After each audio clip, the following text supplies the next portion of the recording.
नमस्ते दोस्तों। एक बार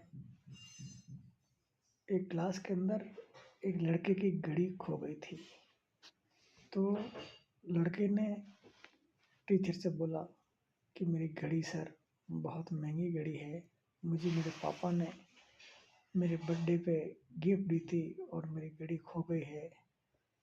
तो घड़ी खोने के बाद में इस क्लास से कोई बच्चा बाहर भी नहीं गया है।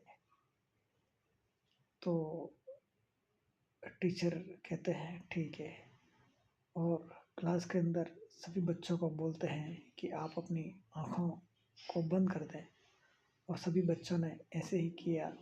बच्चों ने जब आँखें बंद कर दी तो टीचर ने सभी बच्चों के जेब में हाथ डालकर चेक किया, तो एक लड़के की जेब में से घड़ी निकली, और जिसकी घड़ी थी जिस बच्चे की, उसको वापस दे दी। लेकिन जिसकी जेब में से घड़ी निकली उसको बहुत डर लग रहा था, अभी मुझे टीचर मारेंगे और सभी के सामने मेरी इंसल्ट करेंगे। लेकिन उस टीचर ने उसको कुछ भी नहीं बोला। उसको लगा आज कुछ नहीं बोला है तो ये कल बोलेंगे, प्रार्थना सभा में बोलेंगे। तो दूसरे दिन भी प्रार्थना सभा में भी नहीं बोला। उस लड़के को ऐसा था कि यदि टीचर ऐसा बोलेंगे तो मेरी कितनी बेइज्जती हो जाएगी, यदि ऐसा हो तो मैं सुसाइड करके मर जाऊंगा। लेकिन उस टीचर ने नहीं बोला। कुछ दिन बीते, महीने बीते, लेकिन उस टीचर ने किसी को नहीं बोला। तो उस जिसने घड़ी को चुराई थी उसके 2-3 साल वो और पढ़ा, और उसकी स्कूल वहाँ से पूरी हो गई। फिर वो कॉलेज में गया और कॉलेज भी पूरी हो गई, और एक दिन वो एक बड़ा बिजनेसमैन बना।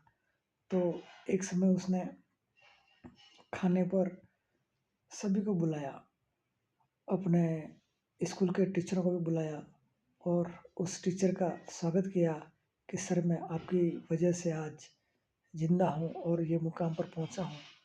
तो टीचर को मालूम नहीं पड़ा कि मुझे कोई याद नहीं है ऐसा। तो फिर उसने बोला क्या सर आप भूल गए क्या, मैं तो वो लड़का हूँ